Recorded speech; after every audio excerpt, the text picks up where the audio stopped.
I first met Glen at the tender age of 4. It was actually at play school, and it was during a finger painting exercise. As I enjoyed the feeling of powder paint on my fingertips, this young boy called Glen approached me. He was wearing a blue Star Wars painting apron and announced to me that he thought that I was better than Tufty. Now, for those who don't know, Tufty was a giant red squirrel that taught children how to cross the road. As club members, you got a badge, a bag, colouring in book. Safe to say, Tufty was everybody's hero. So you can imagine how epic I would feel for somebody to tell me that I was better than Tufty. But something better happened that day. A lifelong friendship began. Sharing each other's days through junior and senior school, I realised when, obviously, trying to put together this speech, that there was lots and lots of stories, very similar to yourself, Joey. Now, those stories would include being an 8-year-old altar server with Glen at St. Joseph's and being reprimanded by the priest for actually fighting with candles, acting as they were swords. Or it would actually be to be suspended at the age of 18 from school as primary suspects of basically bringing a teacher's chair, which I can honestly say was the most obscene falling down that I've ever witnessed. But we were innocent, weren't we, Glen? Yeah, we were. Yeah, there are many, many stories about our boyish arts together, but Glen also found the time to actually excel academically and in sports. Honestly. His most notable and perhaps unknown achievements include his A grade at A-level for ancient history, his Essex Chess Championship medals, and also being voted Footballer Player of the Year in his sixth form by the players.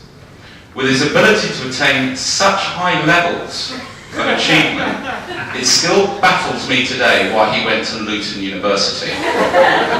Now, for those who don't know Luton University, perhaps I could use some Australian terminology and say that it's best described as an utter dummy. However, it's true, yeah?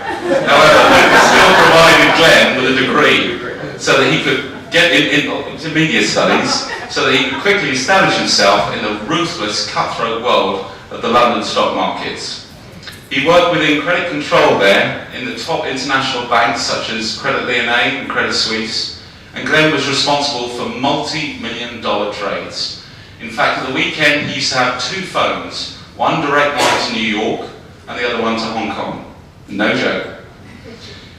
However, instead of all of this running to his head, he remained steadfast in striving for perfection by basically spending his days constantly surfing the net for jokes, emailing friends, playing PC golf, listening to music on his iPod, and placing false claims into the South East Trains Delay and Repay website scheme, of which he made a good deal of money. During this tough time professionally, Glen's home life was about to make a big turn. Barry and Liz had decided that it was time to join Kirsty, Rob and family here in Perth. And it became clear to me that over time that Glen would also leave for a new life. Also when his beloved West Ham Football Club had yet another bad season. What wasn't known to me at the time was that he was about to meet someone special. Someone who would love and care for him, and even though he was travelling down under, this special person would turn everything right side up for him. Yes, everybody, we're talking about Tufty. See, it appears that the Department of Education for Western Australia adopted the Tufty franchise back in 2010. No, I'm joking. Of course, I speak of Carol, and if we could all take a moment to appreciate how beautiful she looks today.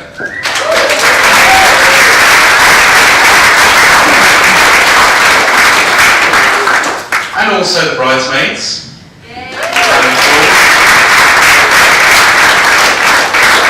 In fact, all the ladies in the room look really wonderful today.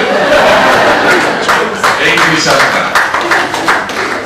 I'm going to take this home with me. I'm going to say that it basically today disproves the myth that the best looking women in Perth are actually tourists. Ooh, sorry. Too close? Too soon? That was wrong. I'll cut that bit out. Can we do that again? Let's got the camera. Yeah, okay. So I first heard of Carol and Glen's encounter on Skype. And Glen told me about this special someone that he was going on a date with.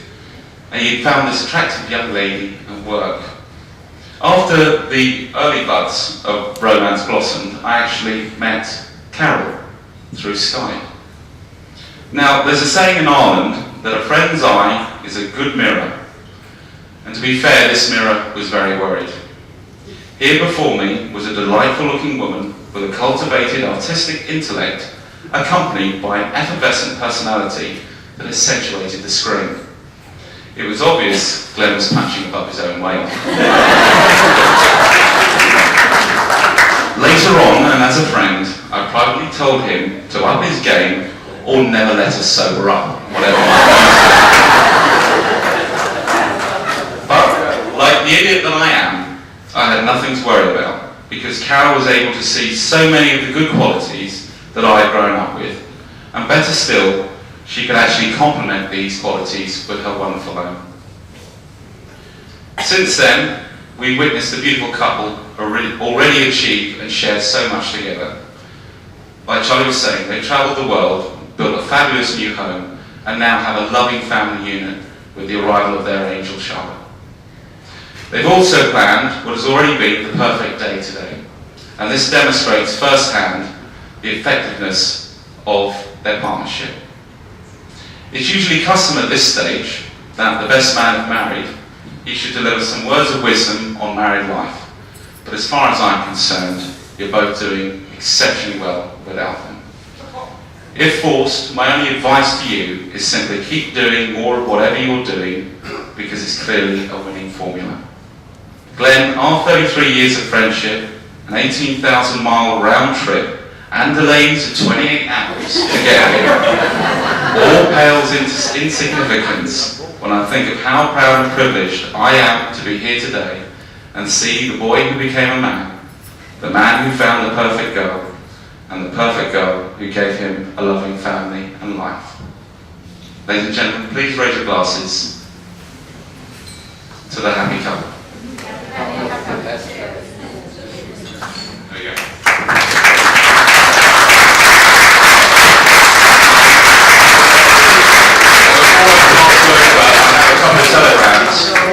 To the groom, I have a couple of telegrams to read out.